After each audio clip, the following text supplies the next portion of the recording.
आप सोचो जरा एक गंभीर बात जो मैं आपसे कह रहा हूँ कि महात्मा गांधी नाम का एक छोटा सा बच्चा हरिश्चंद्र का नाटक देखने के बाद सत्यवादी हो गया।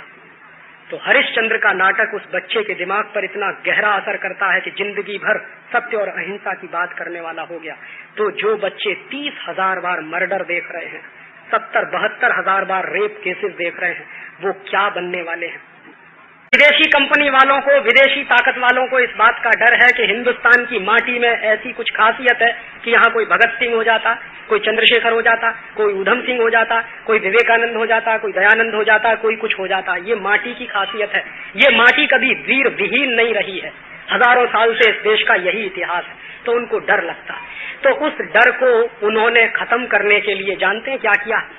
उनका सीधा सा फॉर्मूला है कि हिंदुस्तान का कोई भी नौजवान स्वामी विवेकानंद ना होने पाए, हिंदुस्तान का हर नौजवान माइकल जैक्सन हो जाए, उसकी तैयारी वो कराए। उनको डर है कि माइकल जैक्सन हो जाएंगे तो इस देश में कोई वादा नहीं है, वो देश ही बेचने का काम करेंगे, भारतीय संस्कृति को बेचने का काम करेंगे। और अगर कोई दूसरा विवेकानंद खड़ा हो गया तो मल्टीनेशनल को मार मार के भगा देगा इस देश से। ये डर है। तो इसके लिए जानते हैं उन्होंने क्या किया? हिंदुस्तान के नौजवानों का चरित्र खलास करो, ये उनका 1 पॉइंट प्रोग्राम है।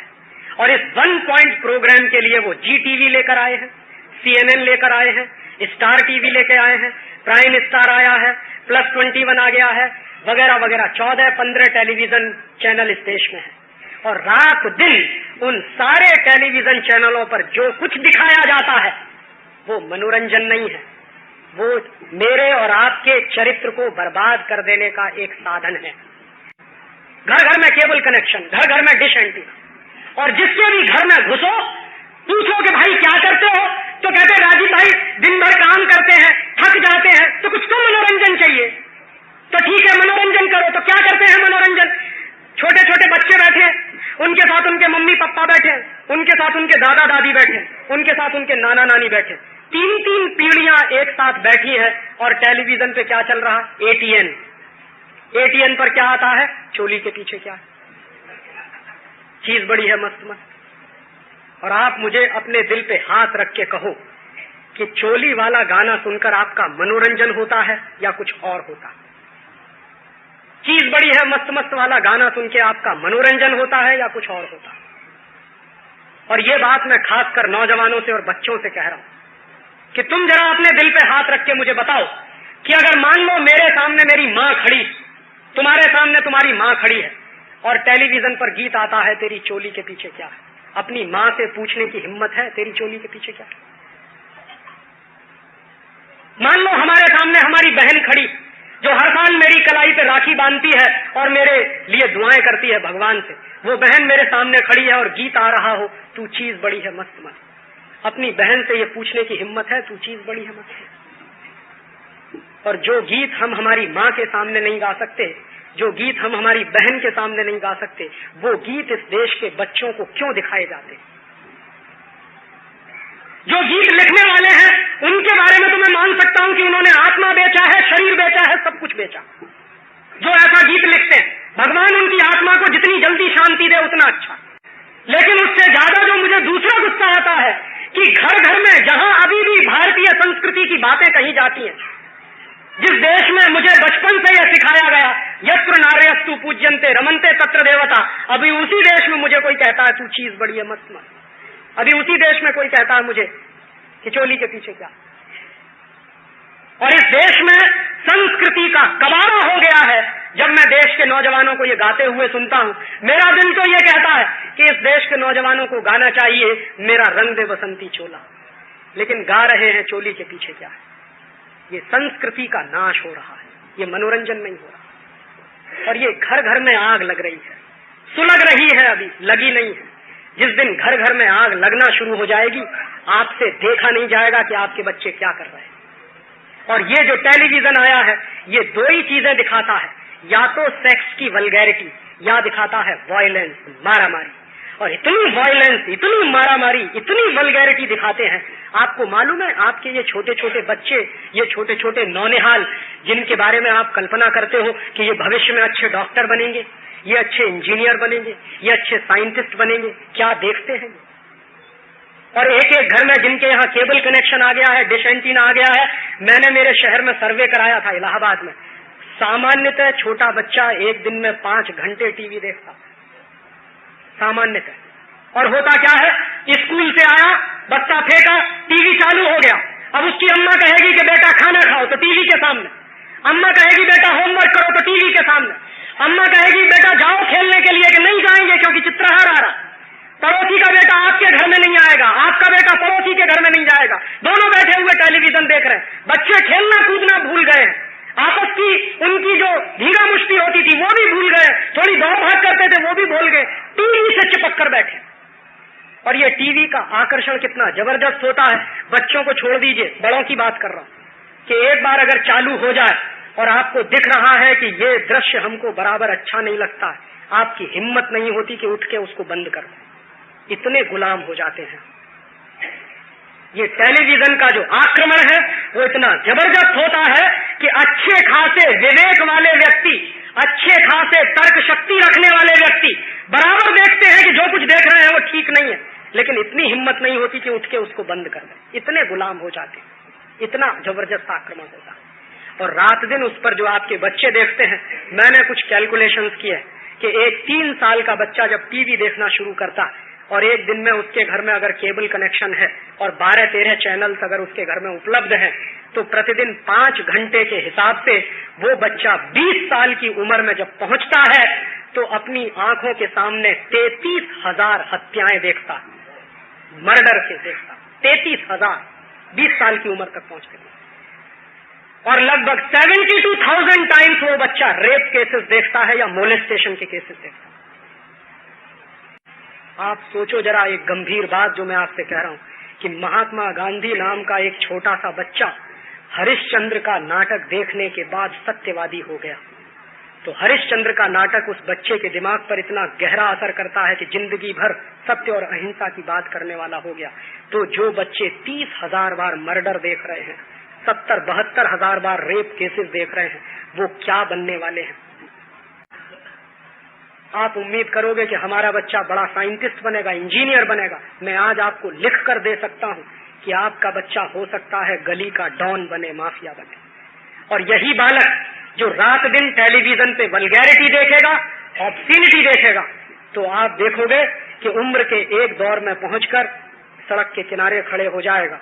कोई भी बहन जाएगी तो सीटी बजाएगा या टॉन्ट कसेगा या फिकरा कसेगा। आप जरा पूछिए अपने अपने दिल से कि ये लोग कहां से पैदा हो रहे हैं जो हमारी बहन बेटियों को सड़क चलते छेड़ते हैं? कहां से आते हैं? कौन है ये लोग? और इतनी हैवानियत और इतने राक्षसीपन वाले व्यक्ति जो 5 साल की बच्ची को नहीं छोड़ते, 10 साल की बच्ची को नहीं छोड़ते, 15 साल की बच्चियों को नहीं छोड़ते, कहां से आते हैं? कौन सिखाता है उनको? किसी स्कूल में पढ़ाया जाता है? आप मुझे बताइए, हिंदुस्तान के किसी स्कूल के सिलेबस में ये पढ़ाया जाता है? किसी बच्चे को जरा ये बताइए। या हिंदुस्तान की सिलेबस की किसी किताब में ये पढ़ाया जाता है? ये बताइए। किसी स्कूल में नहीं पढ़ाया जाता, घर में कोई सिखाता नहीं है उनको, उसके बावजूद ये सीखने वाले लोग कहां से आ जाते हैं? 2 ही कारण है, या तो टेलीविजन या तो सिनेमा। और इस सिनेमा और टेलीविजन का असर क्या होता है मैं आपको शेयर कर सकता हूं। मैं अक्सर छोटे छोटे बच्चों से बात करता हूं। एक बार मेरे एक मित्र हैं, अहमदाबाद में रहते हैं, उनका 3 साल का बच्चा, उससे मैंने पूछा कि बताओ तुम्हारा हीरो कौन है? कहने लगा संजय दत्त। तो मैंने कहा क्यों? महात्मा गांधी नहीं है कि नहीं है? भगत सिंह नहीं है कि नहीं है? चंद्रशेखर नहीं है कि नहीं है? स्वामी विवेकानंद नहीं है? नहीं है। इनमें से कोई मेरा हीरो नहीं है, मेरा हीरो है संजय दत्त। मैंने कहा क्यों है तुम्हारा हीरो संजय दत्त? कहने लगा राजीव अंकल, वो 25 मंजिल की इमारत से जब कूदता तो उसको कभी चोट नहीं आती, उसके कपड़े भी नहीं फटते कभी। और वो जो संजय दत्त नाम का आदमी है, जब मोटरसाइकिल लेके चलता है तो दीवार तोड़ के निकल जाता। मोटरसाइकिल नहीं टूटती, संजय दत्त का सिर नहीं टूटता, दीवार टूट जाती। फिर कहने लगा अंकल वो इतना ताकतवर है कि एक विलेन को घूसा मारे तो विलेन धराशायी हो जाता। तो उस बच्चे से मैंने पूछा कि भाई तुम्हारा हीरो अगर इतना ताकतवर है तो 2 साल तक बंबई की आर्थर रोड जेल में बंद क्यों था? जो दीवार तोड़ के निकल आता है, 25 मंजिल इमारत कूद सकता है, वो बंबई की आर्थर रोड की दीवार नहीं तोड़ पाया। तो जानते हैं उस बच्चे ने बहुत गंभीरता से मुझे जवाब दिया, तो क्या ये सब झूठ होता है? मैंने कहा और क्या सच होता है? अब वो 3 साल का 4 साल का बच्चा, उसके भोलेपन को आप क्या कहोगे? क्योंकि रात दिन उसको झूठ दिखाया जा रहा है, रात दिन उसको मारामारी दिखाई जा रही है, रात दिन उसको वायलेंस दिखाई जा रही है। और ये जो वायलेंस होती है ना, ये बहुत खतरनाक होती है। ये क्या होती है? जितनी बार आप मर्डर के सीन देखोगे, जितनी बार आपका बच्चा मारामारी देखेगा, उतनी बार उसके मन से दया, करुणा, प्रेम खत्म हो जाएगा। और हमारे यहाँ एक वाक्य कहा जाता है, दया धर्म का मूल है। अगर मेरे दिल में दया नहीं रहेगी तो धर्म कहाँ रहेगा? और इसलिए मैं कहता हूं कि ये वायलेंस बहुत खतरनाक है जो दिखाई जा रही है, और ये जानबूझकर दिखाई जा रही है। ऐसा नहीं है कि उनके पास अच्छे कार्यक्रम नहीं, अच्छे कार्यक्रम बनाने वाले भी लोग हैं और अच्छे कार्यक्रम दिखाने वाले भी लोग हैं, लेकिन जानबूझकर वो दो ही चीजें दिखाएंगे, या तो सेक्स की वल्गैरिटी या वायलेंस और मारामारी। और ये वायलेंस और मारामारी हजारों बार देखते देखते देखते देखते हम इतने संवेदना शून्य हो गए हैं कि 1984 में जब 10,000 लोग भोपाल में मर गए तो किसी की आंखों से आंसू नहीं निकले इस देश में। इतने संवेदना शून्य हम हो गए। सिनेमा में मर्डर देख देख कर, टेलीविजन पर मारामारी देख देख कर हमारे दिल की करुणा बिल्कुल सूख गई है, दया बिल्कुल खत्म हो गई है। हमारी आंखों के सामने जब मर्डर होता है हम बगल से होकर निकल जाते हैं। सारी इंसानियत, सारी मानवीयता एक तरफ धरी रहती है, टेलीविजन का असर इतना हावी होता है। और इसलिए मैं आपसे दो ही बातें कहने आया हूं कि एक बाजू में ये जो लूट चल रही है इसको रोक दीजिए, नहीं तो ये देश नहीं बचेगा। और दूसरे बाजू में ये जो टेलीविजन का आक्रमण चल रहा है इसको रोक दीजिए, नहीं तो आपका घर नहीं बचेगा। देश बचेगा, समाज बचेगा, ये बहुत दूर की बात है। मैं तो आपसे विनम्रता पूर्वक ये कहने आया हूं कि आप अपना घर बचा लीजिए।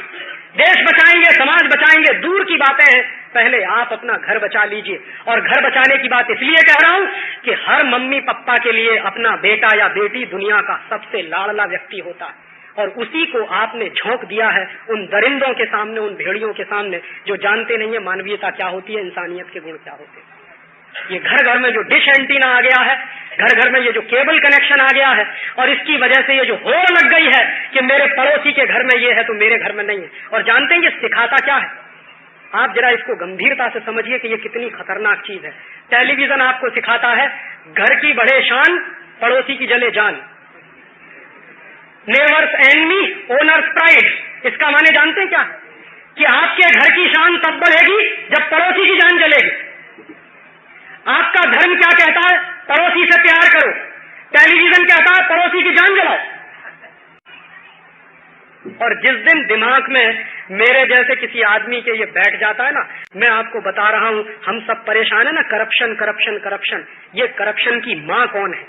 करप्शन की जड़ क्या है उसको जरा समझिए। एक उदाहरण से मैं आपको बहुत गंभीर बात समझाने की कोशिश कर रहा हूं कि जिस दिन राजीव दीक्षित जैसे किसी नौजवान के दिमाग में ये बैठ जाता है कि घर की शान तब बढ़ेगी जब ओनिडा आएगा, घर की शान तब बढ़ेगी जब बीपीएल की वॉशिंग मशीन आएगी, घर की शान तब बढ़ेगी जब कैलकुलेटर का रेफ्रिजरेटर आएगा, घर की शान तब बढ़ेगी जब मारुति की कार आ जाएगी, तो राजीव दीक्षित कहेंगे भाई मेरी जेब में तो 10 रुपया नहीं, अब ओनिडा आएगा कहां से?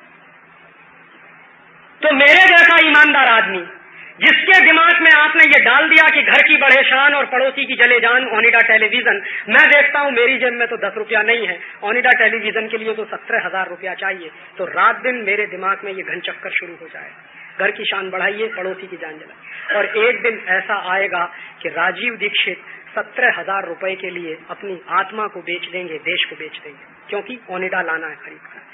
यहीं से एक ईमानदार आदमी के बेईमान होने की कहानी शुरू हो जाती है। जिस दिन एक ईमानदार आदमी उसको कोच कोच कर कोई रोज कह रहा है कि तुम्हारे घर की शान तब बढ़ेगी जब ओनिडा आएगा, तो वो ईमानदार आदमी 17,000 रुपए लाने के चक्कर में कहीं से रिश्वत लेगा, चोरी करेगा, डकैती डालेगा, आत्मा को बेचना पड़ेगा, बेच देगा, उसके घर में ओनिडा आ जाएगा। और अगर मान लीजिए ये बेईमान बनने की कहानी मेरे जैसे किसी नौजवान के मन में आई तो उसने करप्शन किया, बेईमान हो गया। मान लीजिए यही मेरे पिताजी के दिमाग में आ जाए कि घर की शान तब बढ़ेगी जब मारुति कार आएगी, तो मेरे पिताजी क्या करेंगे? वो कहेंगे लाओ कहीं से 1.5 लाख रुपए की रिश्वत, क्योंकि मारुति कार के बिना शान नहीं। तो वो एक ईमानदार आदमी बेईमान हो जाएगा।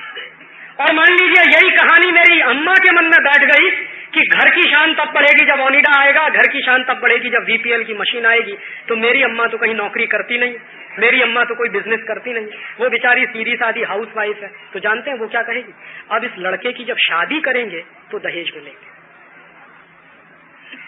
तो एक ईमानदार माँ बेईमान होएगी और उसकी बेईमानी का आप तंत्र देखिए, वो क्या कहेगी?